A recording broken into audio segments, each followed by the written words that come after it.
नमस्कार साथियों, मैं सिद्धार्थ चारण आप सभी का हमारे YouTube चैनल पर स्वागत करता हूं। आज की क्लास में अपन शुरू करने जा रहे हैं राजस्थान के जो प्राचीन राजवंश थे उनमें सबसे पहले अपन देखेंगे मेवाड़ का इतिहास। इससे पहले कल की क्लास में अपन ने क्या पढ़ा था वो 2 मिनट में अपन रिवाइज कर लेते हैं। तो आप सब अपनी नोटबुक निकाल लीजिए, जो कल वाला लिखा हुआ आपका वो उसमें अपन देख लेते हैं। आप सबके नोट तो बनाए हुए हैं, 2 मिनट अपन देख लेते हैं क्या क्या था इसमें। सबसे पहले अपन ने बात पढ़ी थी कि सबसे जो प्राचीनतम उल्लेख है कौन सा है वो बसंतगढ़ शिलालेख, जिसमें अपने राजस्थान का नाम क्या बताया गया है, राजस्थान द्वितीय। दूसरी बात अपन ने देखी थी 1800 ईस्वी में जॉर्ज थॉमस ने इसे क्या कहा था, राजपूताना। तीसरी बात 1829 ईस्वी में कर्नल जेम्स टोड ने इसका नाम राजस्थान या राजस्थान रखा था। फिर एकीकरण के दूसरे चरण में इसका नाम क्या रखा गया था, राजस्थान संघ। और एकीकरण के छठे चरण में 26 जनवरी 1950 को सर्वसम्मति से इसका नाम क्या रखा गया था, राजस्थान। उसके बाद में अपन ने जेम्स टोड की 2 पुस्तक पढ़ी थी, उनका क्या नाम था, the travel in western India, और एक बुक थी annals and antiquities of Rajasthan, जिसका अन्य नाम है the central and western Rajput state of India. George Thomas के बारे में अपन ने पढ़ा था, उसकी जीवनी लिखी विलियम फ्रैंकलिन ने, जिसका बुक का नाम है military memories of George Thomas, 1805 में लिखी थी। तो ये कल की बात क्लास का रिवीजन अपने आज अपन शुरू करने जा रहे हैं मेवाड़ का इतिहास। हेडिंग लगा लीजिए आप, मेवाड़ का इतिहास। अब मैंने लिखा भाई मेवाड़ का इतिहास, तो अपने दिमाग में आता है भाई ये मेवाड़ क्या चीज है। सबसे पहली बात यही आती है, तो मेवाड़ अपने राजस्थान में जो पुराने समय में जगह थी उसको एक मेवाड़ कहते थे, राजवंश था अपना। तो सबसे पहली बात यही आती है कि भाई जगह थी, तो उसका कौन कौन से जिले आज के अपने मेवाड़ में आते हैं। तो इसमें अपने सबसे पहले हेडिंग डाल लीजिए मेवाड़ का भौगोलिक विस्तार, ज्योग्राफिकल एक्सपेंशन ऑफ मेवाड़।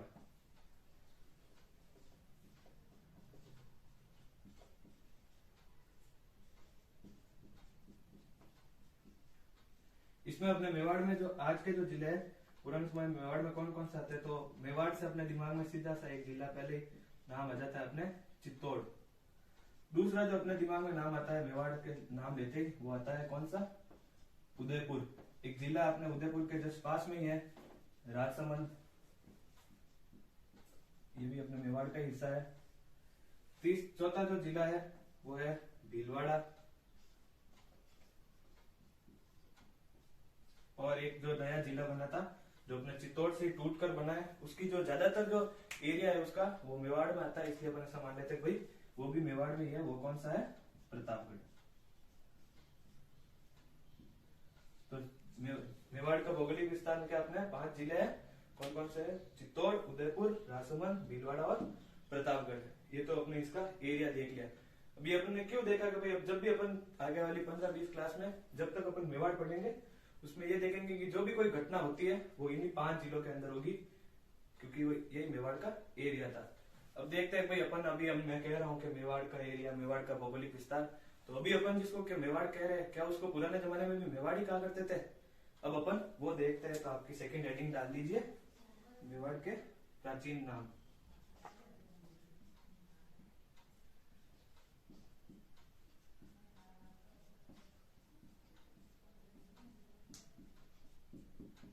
इसमें जो एक नाम था वो क्या था, मेदपाट। अब मेदपाट कहते हुए आपको ये लगेगा मेदपाट क्यों था नाम, तो कुछ लोग ऐसा करते थे कि यहाँ पे कोई एक मेद जाति रहा करती थी, और कुछ कहते थे यहाँ पे कोई मेर जाति थी, या कोई लोग कहते थे यहाँ पे कोई मेव जाति थी। तो ये मेद से पुराने समय में यहाँ पे मेद जाति रहा करती थी, इसलिए इस जगह का क्या नाम था, मेदपाट। और आज भी अपन देख सकते हैं अपने राजस्थान के ये इलाके है मेवल, मेरवाड़ा, मेवाड़, तो ये कहीं ना कहीं जाके से कुछ संबंध इसका रहा होगा। एक इसका जो नाम था, क्योंकि ये मेवाड़ पठारी क्षेत्र था तो इसका एक नाम था, क्या था, प्रागवाट। कारण क्या है इसका, पठारी क्षेत्र। एक इसका जो पुराना नाम था वो था शिवी जनपद।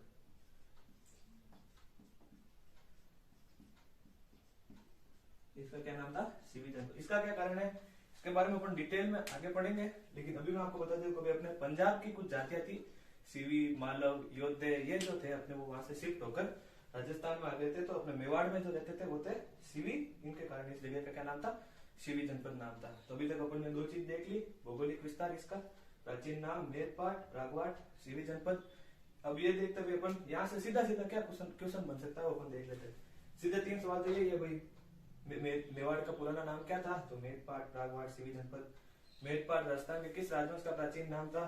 तो मेवाड़ का था। या आपने क्वेश्चन दे देंगे कौन से इन चारों में से कौन सा मेवाड़ का प्राचीन नाम है? तीनों में से कोई एक नाम ऑप्शन होगा, आप टिक कर देना। ये अपन ने दो जानकारी पढ़ ली। अब भाई जगह थी तो इस जगह पर कुछ लोग रहते होंगे, तो अब अपन ये देखते हैं भाई यहाँ पर कौन लोग रहते थे। गुइल वंश।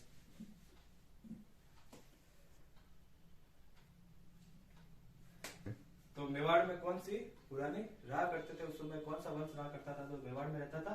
हेडिंग डाल दी थी आप, गुइल वंश। गुइल वंश। तो गुइल वंश लिखते हैं अपने दिमाग में सबसे पहली बात ये आती है भाई ये कौन थे, कहां से आए थे।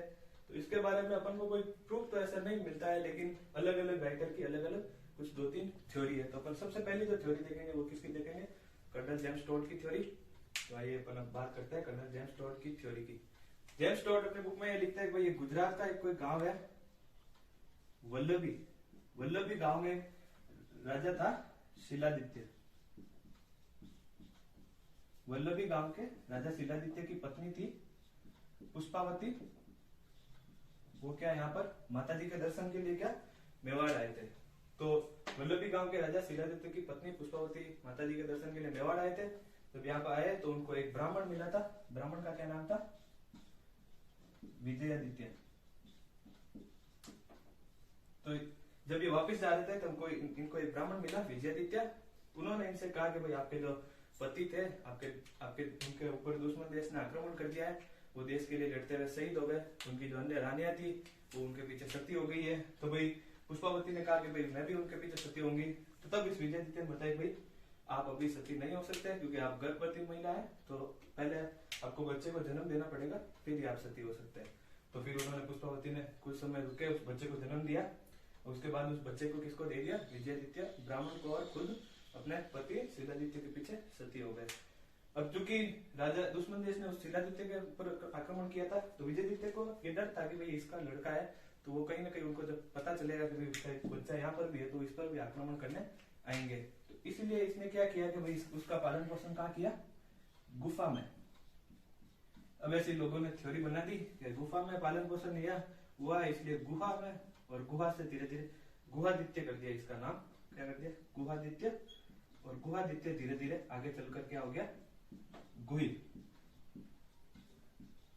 थ्योरी है ये कर्नल टॉड की, सच्चाई है नहीं है उसमें, अपन कुछ इसके बारे में कह नहीं सकते, लेकिन ये थ्योरी है कर्नल टॉड की। क्या है भाई? गुजरात के वल्लभी के राजा शिलादित्य की पत्नी पुष्पावती मेवाड़ आई थी। जब वापस जा रहे थे तो विजयादित्य ब्राह्मण को अपना पुत्र दिया था। गुफा में पालन पोषण के कारण उसका नाम क्या? गुहादित्य। अब धीरे धीरे गुहिल हो गया। दूसरी जो थ्योरी इसके बारे में है वो अपने एक पुराने राइटर हुए थे अबुल फजल। ये अबुल फजल का नाम आप लोगों ने शायद तक सुना होगा। ये अपने अकबर के दरबार में एक मुख्य दरबारी थे अबुल फजल। ये कहता है कि भाई ये गुइल तो ईरान के कोई राजा है, नौशेरवा खां आदिल।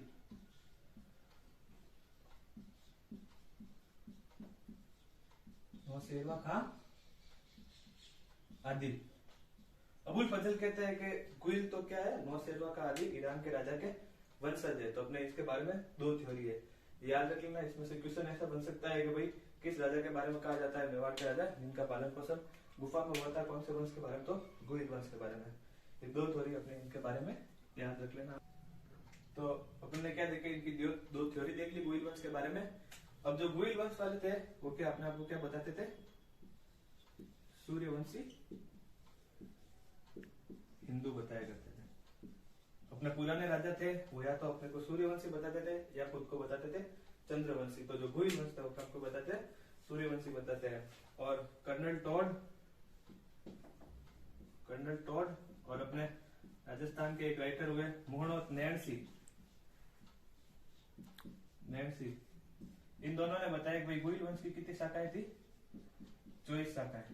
क्वेश्चन पहले भी बन चुका है, आप ध्यान दे देंगे। गुइल वंश की कितनी शाखाएं थी? ऐसे सीधा सीधा क्वेश्चन बन सकता है, तो अपने को याद रखना है 24 शाखाएं थी। कौन कौन सी थी?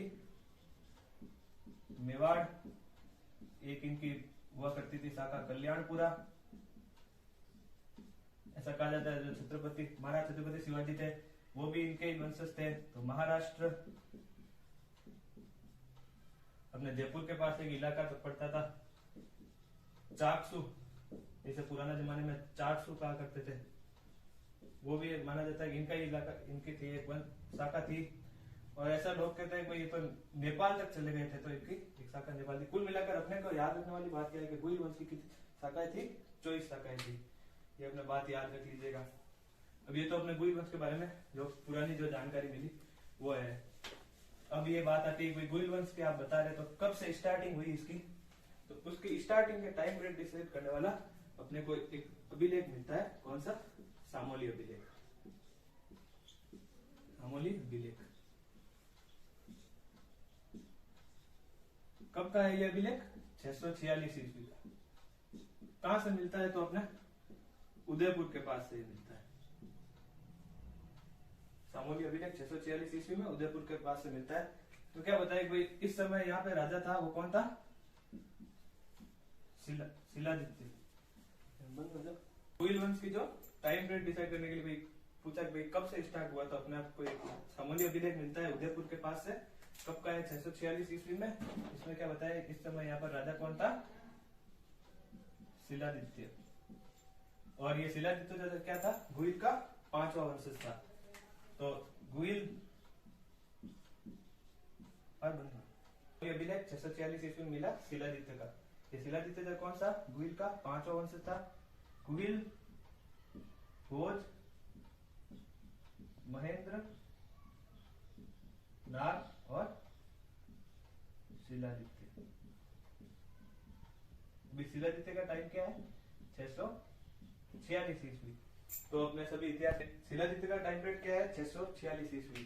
तो अपने जो सभी राइटर वगैरह हुए उन्होंने डिसाइड किया, भाई उन्होंने माना कि अगर अपन एक राजा का टाइम पीरियड मान ले 20 साल, तो इसका क्या होगा? इसमें से 20 घटा देंगे, 626, इसका होगा 606, इसका 586, और गुइल का जो टाइम है वो क्या है? 566 ईस्वी। तो उस समय से अपन ये मानने लगे गुइल उनकी स्थापना कब हुई थी? 566 ईस्वी में हुई थी। सीधा सीधा सवाल ये बन सकता है यहाँ से, गुइल वंश की स्थापना कब हुई? तो 566 ईस्वी में। दूसरा सवाल ये बन सकता है, गुइल वंश की स्थापना टाइम पीरियड डिसाइड करने में कौन सा अभिलेख काम में आता है? तो सामोली अभिलेख उदयपुर के पास से 646 ईस्वी में मिला है। और इस अभिलेख में क्या बताया हुआ है? इसमें बताया कोई अपने सिरोही में एक जगह पड़ती है वटनगर, इसको अपन आज क्या कहते हैं? बसंतगढ़। वहां पर एक समुदाय रहता था, महाजन समुदाय। इसका जो हेड था, हेड को क्या कहते थे उस समय? अपना महत्तर। महत्तर मतलब हेड। किसी यूनिट का, कोई ग्रुप का हेड होता था, उसे महत्तर कहते थे। उसका क्या नाम था? जैंतक। तो ये महाजन समुदाय का जो हेड था जैंतक, ये यहाँ पर मेवाड़ आया। इसने अपने समुदाय वालों से आज्ञा ली और इसने, जैंतक ने क्या किया? अपने समुदाय वालों से आज्ञा लेकर यहाँ पर मेवाड़ में एक मंदिर बनाया, अरण्यवासिनी का मंदिर।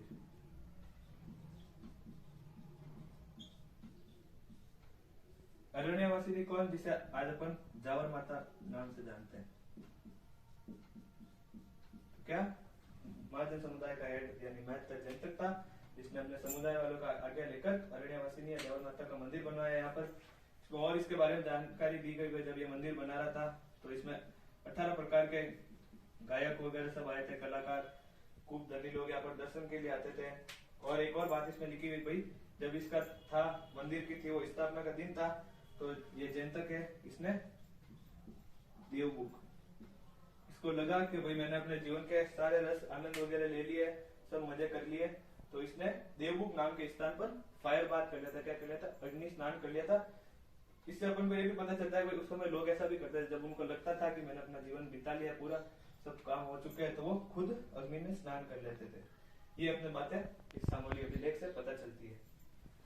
कोई अपन कहते हैं कि गुइल तो था, गुफा में से मिला, ये सब पहले तो ठीक चल रहा था, लेकिन अपने 1859 में आगरा के पास से अपने श्री गुइल लिखे हुए,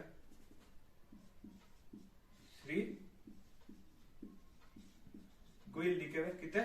2000 चांदी के सिक्के मिले, 2000 चांदी के सिक्के मिले, श्री गुइल लिखे हुए। तो अगर किसी राजा ने चांदी के सिक्के चलाए, मतलब वो मुद्रा प्रणाली की स्थापना कर दी उसने, तो वो कहीं ना कहीं शक्तिशाली राजा होगा। और एक दूसरी बात भाई कहाँ पे मिला, आगरा में। तो गुइल का कहीं ना कहीं पुराने जमाने में आगरा से कुछ लेना देना होगा। वो तो थ्योरीज है, वहां से आए, ईरान से, गुफा में से। आगरा वाला अपने पास थोड़ा एविडेंस है, तो ये आगरा से आए थे ऐसा मान सकते हैं। ओके। अब अपने एक यहाँ पर पहले चल रहा था कि भाई ये गुहिल जो है वो गुफा में से मिला, ये तब तक तो ठीक था, लेकिन 1869 में ने आगरा के पास से श्री गुहिल लिखे हुए, श्री गुहिल लिखे हुए कितने 2000 क्या चांदी के सिक्के मिले थे। तो 1869 में आगरा के पास से श्री गोयल नाम के लिखे हुए 2000 चांदी के सिक्के मिले। तो किसी राजा के अगर चांदी के सिक्के मिले, मतलब उसने मुद्रा प्रणाली की शुरुआत कर दी थी। ऐसा कोई शक्तिशाली राजा ही कर सकता है। और आगरा से मिले मतलब इनका कहीं ना कहीं पुराने जमाने में कुछ आगरा से भी कुछ संबंध रहा होगा। तो पुरानी जो दो थ्योरी बताई, टॉड वाली और अबुल फजल की, उसमें अपन को पता नहीं है, लेकिन आगरा का ही अपने पास एविडेंस है भाई आगरा से इनका कुछ न कुछ संबंध था। अब अपन ने ये देख लिया गुहिल वंश का, लेकिन जो गुहिल वंश का सर राजा जिसके बारे में अपने को पहला जिसके बारे में ज्यादा जानकारी मिलती है सबसे ज्यादा, वो है बप्पा रावल। तो हेडिंग डाल लीजिए बप्पा रावल। अपन ये बप्पा रावल स्टार्ट करते हैं। इसके बारे में जो अपन को पहली जानकारी यहाँ पे आ रही है वो है इसका वास्तविक नाम। क्या है वास्तविक नाम, क्या था इसका, कालभोज। अब अपन के मन में एक सवाल आता है भाई अगर वास्तविक नाम कालभोज है तो फिर बप्पा रावल क्या चीज है। तो पुराना जो समय हुआ करता था उसमें जो राजकुल के जो लोग हुआ करते थे उनको उपाधि दी जाती थी रावल की। तो जो राजा रावल, और बप्पा क्या है, तो बप्पा भाई अपने इसके बारे में अलग अलग जनों की अलग अलग बात है, लेकिन बप्पा अपने पुराने जमाने में जो भी रेस्पेक्टेड लोग हुआ करते थे, आज भी अपन कहते हैं किसी को भी बावजी जो भी अपने होते हैं, तो पुराने जमाने में राजा यानी बहुत भगवान के समान है। तो उस समय राजा को क्या बावजी कहते थे, और रावल उनकी उपाधि थी। तो बावजी रावल करते करते धीरे धीरे इनका क्या नाम रह गया, बप्पा रावल। अब ये वही बप्पा है, ये कर्नल जेम्स टॉड ने कहा है। कर्नल टॉड ने कहा कि ये बप्पा जो है ये उपाधि है, और ये कौन है, बप्पा किसकी है, तो उसी शिलादित्य की, शिलादित्य की। और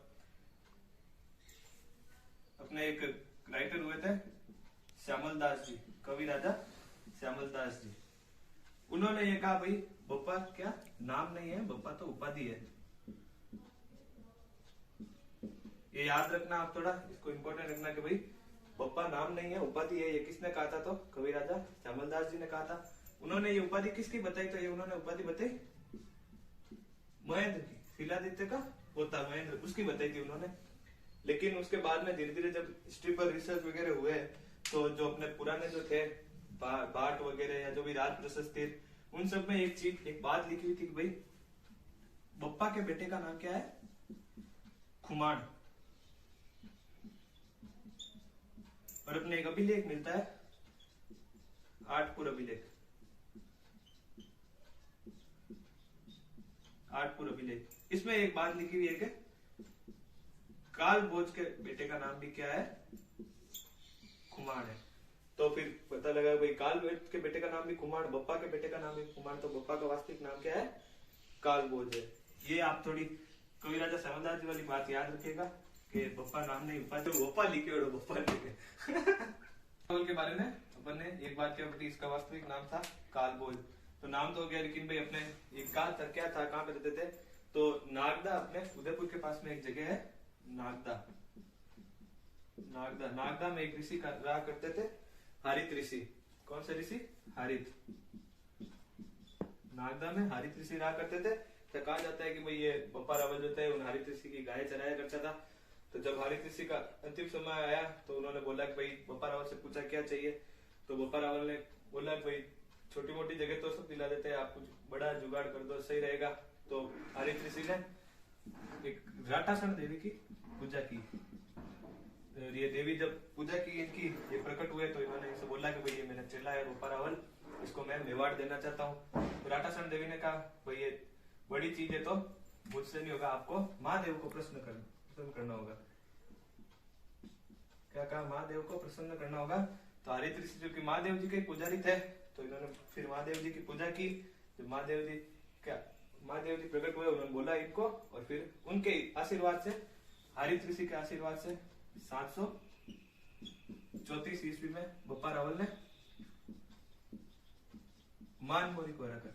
अब मेवाड़ मतलब क्या, उस समय क्या था, चित्तौड़ थी, तो चित्तौड़ में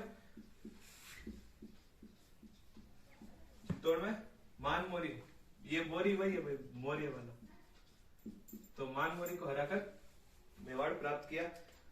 क्योंकि ये हरित ऋषि नागदा में रहते थे, बप्पा रावल भी नागदा में रहते थे, तो हालांकि चित्तौड़ जीता था, लेकिन राजधानी नागदा को ही रखा था, राजधानी चित्तौड़ नहीं रखी थी, नागदा ही रखी थी।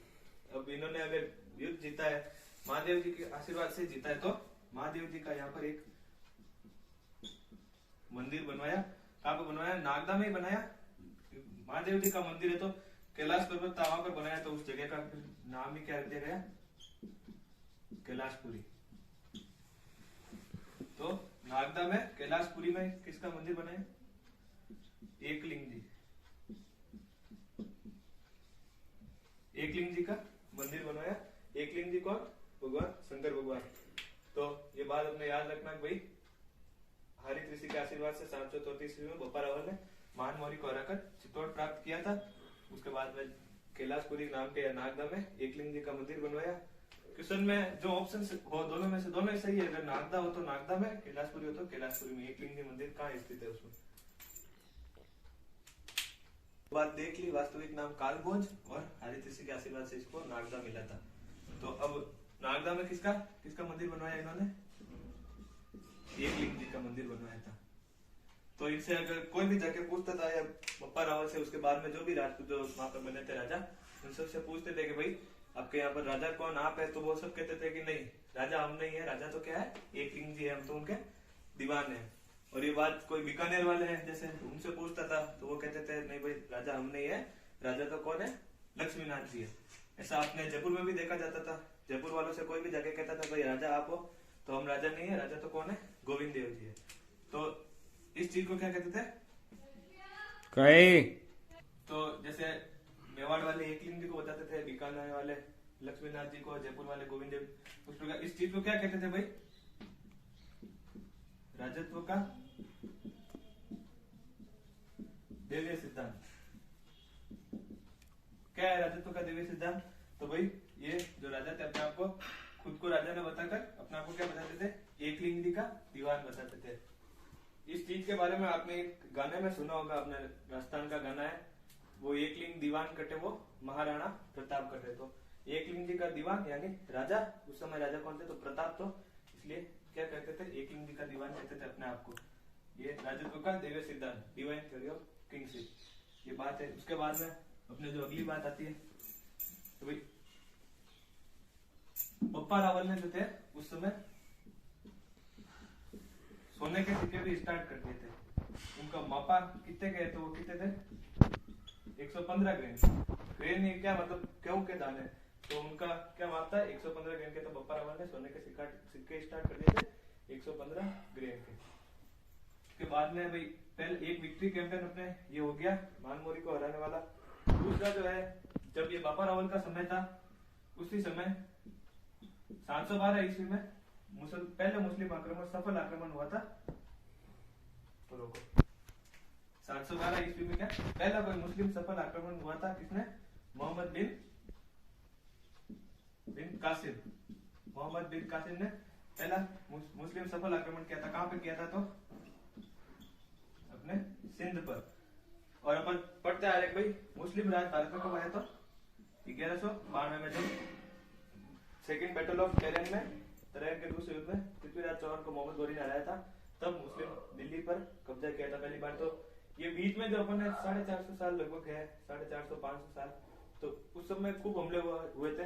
उस समय जिन लोगों ने इन हमले से अपने भारत की रक्षा की थी, वो अपने राजपूताना के लोग थे, राजस्थान के लोग थे, सभी राजा। अपन आगे पढ़ेंगे, खूब इंटरेस्टिंग हिस्ट्री है राजस्थान की। और आप जब राजस्थान हिस्ट्री पढ़ेंगे तो आपको खुद को भी अपने आप पर एक ऐसा गर्व महसूस होने लगेगा कि मैं इस राजस्थान में जन्म लिया। आगे खूब नाम आएंगे, अपन देखेंगे। तो जो इन समय इनकी राजा की रक्षा करते थे, वो थे अपने राजपूताना के लोग। इसी समय में एक गजनी का जो सलीम था, गजनी का सलीम, उसने अपनी सेना भेजी थी और कहा था भाई जाके भारत पर कब्जा करो। तो सेना आई सिंध से आगे अपने यहाँ पर राजस्थान में। तो उस समय यहाँ पर राजा कौन थे? बप्पा रावल थे। तो बप्पा रावल ने सलीम की सेना को हराते हुए इनके पीछे तक गए थे। हराते हराते वहां पर गजनी में जाकर अपने भांजे को यहाँ का राजा बनाया था। इसको हरा दिया था सलीम को और अपने भांजे को वहां का राजा बना दिया था। तो जब ये सेना वहां पर गई आई तो बीच में रुकी थी। तो कहा ये अफगानिस्तान में पड़ता है। तो अफगानिस्तान यानी रास्ता कहाँ से जाता है? पाकिस्तान से। पाकिस्तान में जब सेना रुकी तो सेना कहीं पे भी अपने रुकती है तो उसके पास में कुछ खाने के लिए चाहिए, उनके अलग अलग चीज की व्यवस्था चाहिए। तो सब लोग आसपास में छोटी छोटी दुकान वगैरह लगा दी थी पास में। तो एक बस्ती टाइप छोटा सा बस गया था। तो अपने पंजाब में जो पंजाबी भाषा है उसमें गांव को क्या कहते हैं? पिंड कहते हैं। और किसकी सेना रुकी थी? रावल की। तो उस जगह को क्या कहने लगे? रावल दा पिंड। और धीरे धीरे उस जगह का नाम क्या हो गया था? रावलपिंडी नाम हो गया था। ये अपने रावलपिंडी नाम अपने ज्यादातर इन्होंने सुना नहीं होगा, लेकिन जो कोई क्रिकेट प्रेमी है उन्होंने सुना होगा। कोई अपने शोएब अख्तर को क्या कहते हैं? रावलपिंडी एक्सप्रेस कहते हैं। तो वही रावलपिंडी है। किसकी वजह से उसका नाम रखा गया था? बप्पा रावल की वजह से। ये है इनका वैद्य सीवी वैद्य, चिंतामणि विनायक वैद्य। इन्होंने बप्पा रावल की तुलना किससे की थी? Charles Martel. चार्ल्स मार्टेल अपने एक राइटर थे पुराने, कौन? चिंतामणि विनायक वैद्य। इसने बप्पा रावल की तुलना किससे की है? Charles Martel. चार्ल्स मार्टेल कौन है? तो ये एक फ्रांस के कमांडर है। जिस प्रकार इन्होंने मतलब फ्रांस की रक्षा की थी, मुस्लिम आक्रमणकारियों से बचाया था, उसी प्रकार अपने भारत को किसने बचाया था? बप्पा रावल ने। तो ये बात आप याद रख लेना। सीधा यहाँ से क्वेश्चन बन जाएगा। चिंतामणि विनायक वैद्य ने चार्ल्स मार्टेल की तुलना किससे की? तो बप्पा रावल से। या फिर बप्पा रावल की तुलना चार्ल्स मार्टेल ने किससे की? किसने की? तो चिंतामणि विनायक वैद्य ने। अब इनके बारे में जो चौथी बात है वो क्या है? इनकी उपाधियां। उपाधियां में सबसे पहले जो आती है, एक उपाधि इनकी थी राजगुरु। राजगुरु क्यों थी? तो भाई क्योंकि एक तो सबसे पहले शक्तिशाली राजा थे और उस समय इन्होंने खूब अपने इतने सारे इलाके जीत लिए थे, गजनी तक जाकर जीत लिए थे। और सभी राजाओं में मतलब खुद को बोलते थे कि राजा कैसा होना चाहिए? मेरे जैसा होना चाहिए। तो कहते हैं राजगुरु, सभी राजाओं के गुरु। एक इनके बारे में है हिंदू सूर्य। अब हिंदू सूर्य क्यों थी? तो वही सब जगह मुस्लिम अटैक हो रहे थे तो बप्पा रावल ने रक्षा की। तो अगर मुस्लिम आक्रमणकारी सफल हो जाते थे तो यहाँ पर मुस्लिमों का आ जाता राज और हिंदू जो अपने थे धर्म और जो संस्कृति थी उनको प्रभाव होता। तो इसलिए हिंदुओं की संस्कृति पर अंधकार नहीं आने दिया। तो एक प्रकार सूर्य के समान किरण दी अपने। तो इसलिए इनकी उपाधि क्या थी? हिंदू सूर्य। और एक इनकी उपाधि थी चक्वे। चक्वे क्यों थी? तो भाई चक्वे का मतलब होता है चारों दिशा, चारों ओर जीत लेना। तो क्योंकि इन्होंने चारों ओर जीत लिया था पूरा मेवाड़ गजनी तक जाकर, और कहानियां थी तो कहती उससे भी आगे जाकर जीते थे। तो भाई चारों ओर सब तरफ विक्ट्री कर ली थी, इन्होंने जीत हासिल कर ली थी। इसलिए इनकी क्या उपाधि थी? चक्वे। इनकी 3 उपाधि थी, राजगुरु, हिंदू सूर्य, चक्वे। चिंतामणि विनायक वैद्य ने चार्ल्स मार्टेल से तुलना की है। बाकी अपन ने पहले देख ही लिया है, हारी त्रिशी वाली और सब बात। सब आप अपनी कॉपी में लिख लेना, ढंग से नोट बना लेना और इसका रिवीजन जरूर कर लेना एक बार, और साथ में क्वेश्चन देख लेना। 5 मिनट में रिवीजन हो जाता है इसका, और आप 5-10 क्वेश्चन डेली के करेंगे तो आपको ज्यादा कुछ नहीं लगेगा, इंटरेस्ट आने लग जाएगा आपको धीरे धीरे। और कुछ जो लिखने में कुछ होती है मात्रा की, तो वो आप ध्यान रखना, देख लेना एक बार। मैं इंग्लिश मीडियम का स्टूडेंट हूँ तो मेरे को हिंदी की थोड़ी मात्रा में कभी कभी कुछ दिक्कत आती है। धन्यवाद। चैनल को लाइक सब्सक्राइब करें, शेयर करें। धन्यवाद।